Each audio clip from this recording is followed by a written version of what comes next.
You're listening to Healthcare Now Radio. Stand by for This Just In, the latest in healthcare innovation and technology trends with your HIT advisor, Justin Barnes.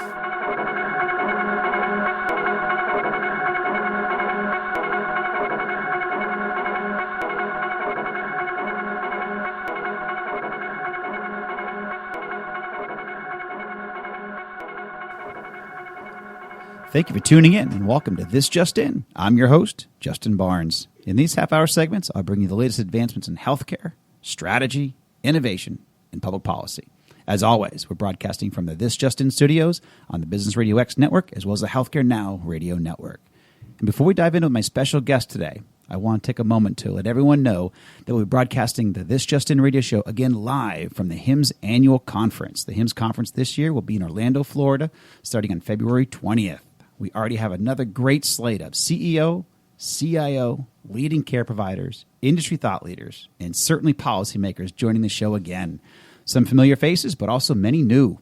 Much to come from the HIMSS media team in the coming weeks, but we'll do our same two-day format and broadcast live from the show floor February 20th and 21st.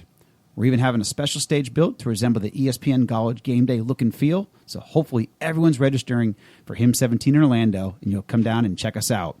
It's guaranteed to be another fun, informative, and just an all-around great time. But for this episode, my 83rd episode, we're going to speak with a good, longtime friend, Wayne Oliver. Wayne is the Executive Director of Patients for Fair Compensation and Vice President of Jackson Healthcare, a terrific local company that we'll talk a little bit about as well. But welcome to the show, Wayne. Thanks a bunch. Appreciate you having me. You got it. It's great to have you in studio because, let's just say, you've been around the block. Yeah, and all of the wrinkles and gray hair prove that the blocks have been many. No, when I was thinking about this segment, and specifically, we're going to focus on what a new administration, a new White House, Trump presidency, and some foreshadowing. Basically, we're going to have you pull out your crystal ball. But we're all going to benefit, certainly, from your perspective and your insight. But you are a very well-known healthcare policy leader, spoken for decades on a range of health, pharmacy, and healthcare topics, as well as transformational solutions. And that's kind of where I met you. But your background working directly with governors, Congress, state legislatures, other national leaders just would be very relevant. So you're one of the best people that I could think of to have on the show today. So thank you for joining us in studio. And again, we're going to talk about, and for all of my listeners, legislatively, regulatory wise, executive order, all the things that we might see in the coming weeks, months, and years from. Well, we don't have very much longer to wait. I mean, it's right around the corner, and I think the one kind of overwhelming driving theme that you're going to see is things are going to be different, very different than business as usual in Washington, from drain the swamp to trying to really give power back to the states and to focus on what Mr. Trump's real skill set is, which is in building things and creating things. So it'll be fun. Yeah. So very good point. Before we dive in too far, give my audience a little background. I know you fairly well, but a little bit of background. Right. Where'd you grow up? And you have a checkered past. So how did you get into healthcare? Yeah, well, checkered is an interesting word. I have been in health policy my entire adult life. I grew up in Albany, down in Southwest Georgia. Went to Mercer in Macon, and went to law school and came out and figured that I really didn't want to practice law, and then was kind of put into an opportunity within healthcare to do innovative health policy. So did that for about 20 years when I was recruited by former Speaker Newt Gingrich to work with his healthcare think tank, the Center for Health Transformation, which was just a wild ride. That's where I met you. That's where we met, and have met so many fascinating people, from Hillary Clinton to John Kerry to literally governors and congressmen and senators, and it was just a fun ride to really focus on innovative solutions. Let's look at real problems and then create real solutions. And sometimes that's uncomfortable for a lot of people. Yes. Change is my friend Andy von Eschenbach, who is a former FDA commissioner and former CEO of MD Anderson, said, the only thing that likes change is a 6-month-old baby with a dirty diaper. So, but things are going to be different. The change is going to come to Washington, and whether you're a lobbyist or whether you're a congressman or a senator, things are going to be very different because this is a apolitical president-elect, and things are going to be different.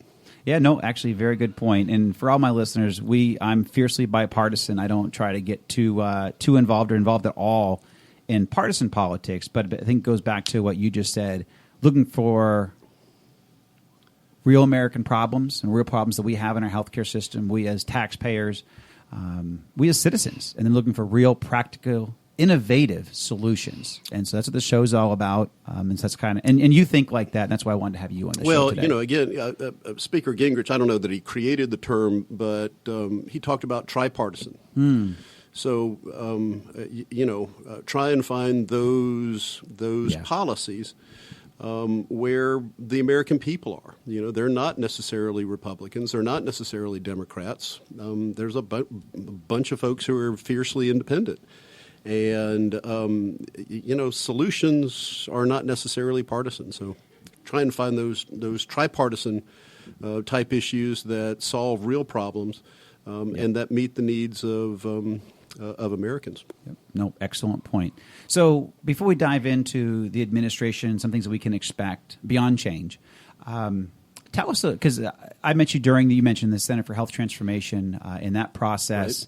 Right. And, we had global industry leaders like Vincent Frakes and David Merritt, and certainly Dr. Andy von Eschenbach that you mentioned, all involved. But tell us about your experience there, and you talked a little bit about it. It was what you learned. I learned a lot. First off, that Speaker Gingrich is just an extraordinarily gifted individual. He thinks faster than I think anybody else thinks that I've ever met. Thinks very fast. Governor Perdue, Sonny Perdue, once said, listening to Newt is like drinking from a fire hydrant. Yeah, that's right. That's right. That you better be ready. You better be prepared. You better know your stuff. So true. So these are a few things that I learned when I was with the center. But that really the American people, they're smarter than we think they are. I think all the prognosticators leading up to this election, for example, discounted the candidacy of Mr. Trump and had all but coronated Mrs. Clinton as president. And, the American people are smarter than all the pollsters. They're smarter than all the pundits. They're smarter than all the smart people that are out there. And, I think they got it right.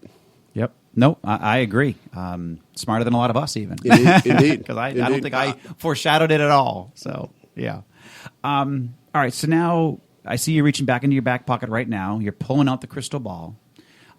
Let's talk about some of the things. And so let's start off maybe with the Trump administration. Yep. We'll start there and then work our way maybe to the White House in general, then maybe into Congress and so forth. And so starting off with Trump administration, what do you think some of the things that we're going to see over the coming weeks and months? Well, thankfully he's put a roadmap out there. Yep. Before the election, he said, this is what I'd like to do in my first 100 days. That's right. And some of those ideas are going to stick, and some of those ideas are not. There was a lot of talk about how do we drain the swamp? How do we change the system, the culture of Washington, to make it work, because the American people clearly indicated with this most recent election that Washington business as usual is not going to work anymore. And so what does that look like? Whether that looks like term limits, which I don't think Congress is going to embrace, but I think the administration would like to. Yeah. And do the American people embrace that? Well, I'm a lobbyist, right? Yeah. I mean, at my very core, I'm a lobbyist. And what term limits do, like them or not, it empowers people who are not legislators. So it empowers lobbyists, it empowers bureaucrats, it empowers things that have been around for a long time. Again, Dr. von Eschenbach, when he came in as FDA commissioner, looked around the room at all these senior staffers that had been there for 2 and 3 decades, and they look at him and go, "Yep, you're the summer help." So right. Again, it's going to be very interesting under a Trump administration how those entrenched federal bureaucrats, are going to respond to, we're going to kick over the apple cart. Yep. Yeah, and I think for all my listeners, this segment is made for you in the way around business strategy. There's going to be so much change. I think that's what's important to this show and important to me near and dear. And I had this conversation with my last guest was around why public affairs, public policy, government affairs is so important to business strategy, because you need to know how to operate your business in this type of a climate. You need to operate, how do legislation affect you? How does legislation affect you? How do public policy, how do executive orders, how do they affect your business? And how do you navigate them? And a lot of people ignore it. They don't, or they're intimidated by it. But you've got to engage the process. You've got to learn, even if you're not trying to influence it, you just got to understand how it affects you. So that's what this segment's all about. That's exactly right. And how does business prepare for a Trump administration, which would be very different than the approach under a Clinton administration, for example. I think you have a businessman for the first time in the White House for a long time, not someone who grew up in policy or politics, but someone who grew up in the world of business. I think that's good for business people. Mm-hmm. I think you'll see Mr. Trump gravitating to those things that he knows how to do. He's in the construction business, right? Mm-hmm. He builds resorts and he runs and manages those resorts. I think you'll see an investment in infrastructure, for example, because he understands construction. So that means jobs immediately, right? So shovel ready. To use the former administration's term. Right. But, those shovel-ready projects, we've got bridges and, intersections and all kinds of things. All you have to do is look at Metro Atlanta and go, wow, all the projects that we've got going on here, $1 billion down at 400 and 285, and another $1 billion at 75. Those are real projects that employ real people. Right. And I think you'll see a Trump administration really focus on improving that infrastructure. Very good point. And I think you even lead me to another point, which I know we've seen a lot of, but we're seeing even more of, are companies touting their job creation. I've never seen this in my lifetime, where people have actually, not my lifetime is not quite as long as your lifetime, but it's easy. But in my lifetime, I've never seen companies at this rate publicize 1,000 jobs, 10,000 jobs, 50,000 jobs, whatever it is, and then they're proud to bring these jobs to America. Well, and it's kind of cool. And I think the president-elect has done a pretty good job of saying, we want jobs back. Now, I don't think that there's any pretense that, he's going to fly a big old plane over to China and land it and bring all those jobs back. Right, correct. But at the same time, I can see innovative state policy. So you saw Governor Mike Pence, then governor, now vice president-elect, Pence go to Carrier and create incentives to keep jobs in America. And I think that's one thing that the president-elect will bring, is that kind of business acumen that says, hey, if you decide to go offshore, that's right. It's not going to be as attractive as it once was. So stay here, Fees develop jobs here, and whether it's through innovative tax policy or tariffs or whatever else, to try and create incentives for those businesses to stay here. Yeah, and this is not a Trump thing even, because, our good friend Chris Carr has been doing that here, and even Sonny Perdue and even Deal. They're committed, even Chris Kaminsky before Chris Carr. All the economic development commissioners and governors, they're focused, our states are focused on, but we need it's cool to have federal help, because right now we're doing all state-based. That's exactly right. It's great to have now like a 1-2 punch. You got local, you got regional, and now you got national, people all working together to help the American worker. Sure. That's strong. I see, I think you've probably heard it in the campaign as well.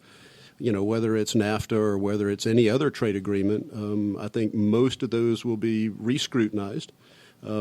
China's monetary policy, for example, they're going to look at it very carefully to say, hey, if these guys are playing with the numbers, manipulating currency, then that's not necessarily good for the American people, and therefore maybe we don't need to be doing as much business with you as we once thought we would. Right. And so, yeah, and I think this is what everybody, I think is a very positive message here, but I think also for a business climate, but also I think that, and thankfully most of my listeners are either entrepreneurs or CEOs or healthcare executives. So, but also with all this comes a lot of change, Sure. like you mentioned. Sure. So we certainly do want to keep a respectful eye to change. I mean, I think the only thing editorial I'll say, because this is, even though it's my show, it's about my guests and what my guests have to say. But you and I have known Tom Price for a long time, and I'm sure you've known him longer than I have. Well, I think the world of Dr. Price, first off. I guess he still is my personal congressman. Right, that's true. He's right. a very, very smart individual. I've known him since he first ran for the Georgia State Senate and was a leader there. And you could just tell at some point in time, he was going to take it to the next level. And then when he was elected to Congress, it didn't take him very long to kind of rise. He rose quickly. He sure did. And led the budget committee this most past recent Congress, and now is really going to be the chief architect for the Obamacare repeal and replace issue that we all know so very well. Yep. And I think that on a positive note, this is going to be changed, and it's going to certainly affect insurance carriers. It's going to affect every American regarding health insurance. It's going to affect certainly pharmaceutical companies. Yep. It's going to affect a lot of people. And with all due respect to that, I'm not going to there's a lot there. And we're going to see a lot of that rolled out. But I do think that Tom, being an orthopedic surgeon for 30 plus years, he cares about patients. He cares about his peers. He cares about us as Americans. He's budget focused. He's budget conscious. He's a no BS guy, to be honest. Right. He's a very straight shooter. And I think even with some of the programs like the MIPS and the Quality Payment Program that was rolled out under MACRA, while he's going to put his personal stamps come 2018, 2019, I think those stamps are going to be along ease of use. He's going to make sure doctors, the burden on them is lessened or even is respected, so we don't push too hard. And I think the quality reporting is going to be eased for physicians. So I think he's really going to look out for care providers, but in a very beneficial way. Well, again, we can argue the merits of Obamacare and what's its intended goals were all day long. Right. However, what I think Dr. Price and President-elect Trump are looking to do is to bring a real business-like approach. You can't just pull the rug out from everybody who currently has coverage. Right. So we've got to create solutions, and those solutions are going to be based in the private market, not top-down driven by the federal government, but rather, what can we do to help encourage business to take care of healthcare? And it's going to empower employers because, again, I think you'll see companies rewarded for, providing a decent benefit package for individuals. I think you'll see some innovative tax policy that will allow individuals who purchase individual products to be able to deduct that from their income taxes or maybe even an income tax credit. You'll see innovative private sector-based programs, like health information technology that helps improve the lives of both doctors and patients. Yeah, very, very good point. And just an editorial note for my audience. I usually don't talk politics on the show because it's a business-focused show and it's a strategy and innovation-focused show in healthcare in general. However, you hear a positive tone from Wayne and myself, and it's not because we're cheerleaders in any way, but that's just kind of we are optimistic people. We are positive type people. We always try to look for the good, and we navigate whatever we've been handed successfully. So I think that's just a good strategy overall. You got to play with the hand that's your dealt. Correct. And, that's right. That's very important for everybody. We have a Trump administration that wants to do some pretty bold things in its first 100 days. So I think fasten your seatbelts. It's going to be a fun, wild ride. Yep. And I can talk very positively about the last 4 years and a lot that we've accomplished, certainly around health IT, getting technology injected into the middle of our healthcare system. And again, that's not, quality healthcare and improving metrics and improving outcomes is where we ought to have been all along. Right. And that's not necessarily a Republican or a Democratic issue. I mean, it's, what's best for the American people. And so, to create those opportunities is very exciting. Yeah, and to prove that, even MACRA was passed, was a full bipartisan, full bicameral support. Absolutely. Went right through. Absolutely. So now moving right along, what legislation or regulation are you most closely tracking? Sure. Well, obviously the repeal and replace issue. Again, I've spent my entire career in health policy. Obamacare was, the Affordable Care Act was one of the most contentious but yet important changes that we as Americans needed to make. I mean, it was not appropriate. I don't think it was appropriate. And I don't think anyone would defend going back to insurance carriers being able to cherry pick their folks. So pre-existing conditions that makes a whole bunch of sense. Yes. The expanding health care for 26-year-olds. I mean, who were still just early in their career, that had parents who had coverage. To extend that makes a whole lot of sense. Yep. To create guaranteed renewable and guaranteed issued insurance policies. Those are just kind of common sense, kind of business-like approaches. So those things within Obamacare, I think, will stay. Yeah. But again, creating incentives for individuals to get coverage. Because if you take away the individual mandate and you take away the employer mandate, then how are you going to ensure that folks get coverage? Yep.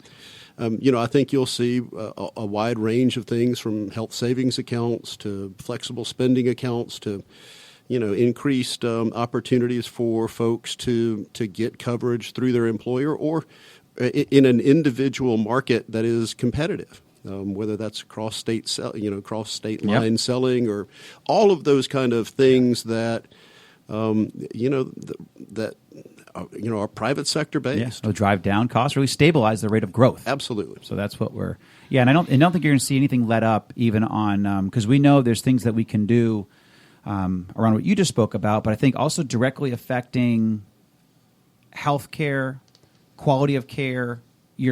So much progress has been made over the last 6 to 8 years in accountable care, shared savings, value-based medicine, macros through more reimbursement tied to performance, tied to value. You're not going to see any slowdown in that, and that hopefully again will go back to the theme of we're not going to ever see healthcare costs go down, but if we can stabilize the rate of growth or stabilize the rate in which it's growing, that's exactly right. We'll be okay. If we can make it grow at or slow it down to grow at 1.8, 2.2%, that's fantastic. You keep up with inflation. Exactly. But when you outpace inflation, it's totally unsustainable. I think that our Medicare Trust Fund runs out, I want to say in 2026 now or 2025, somewhere in there, 2027. It got kicked out. It was at least going to be 2021, 2023. Now it's kicked out at 2025 because we have been able to stabilize some of the rate of growth. We have a lot more distance to go there. Well, and I think we're, as a society, we're doing a whole lot better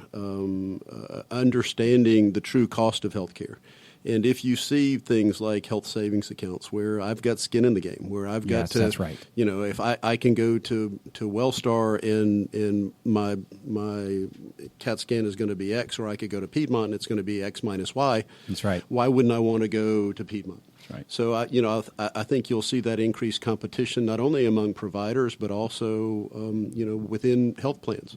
Incentivizing wellness and outcomes-based healthcare, which is, of course, what we all ultimately want. So a couple questions left. We're running lower on time. Okay. However, so what's one thing that might come up in the next 100 days or 200 days that we haven't thought of? Is there anything out there that you said, be on the lookout for this flyer? Well, I never say never, but I think with a Republican Congress for the first, a consolidated Republican Congress for the first time, and a White House that would be more favorable towards comprehensive tax reform. I mean, that would be something that, let's face it, I used to try and do my own taxes. Right. And, it does not pay. It does not pay. I promise you and that. so you go out and you get the professionals to do that, but it's complex. Extremely. The tax code is like 4.5 feet tall if you were to stack it on top of each other.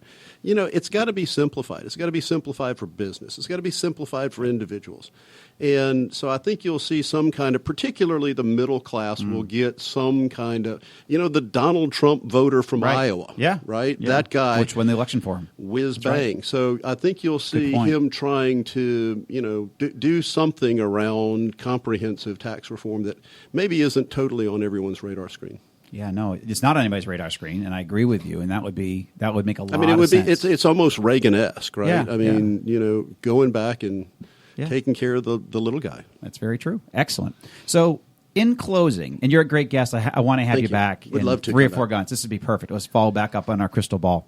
But in closing, I always ask this question of my guests: what is your favorite place to get or be inspired? Where do you go? Well, I've got 2 answers. Okay. My first is, and I recommend that anyone who goes to Washington, D.C., to go to the Jefferson Memorial.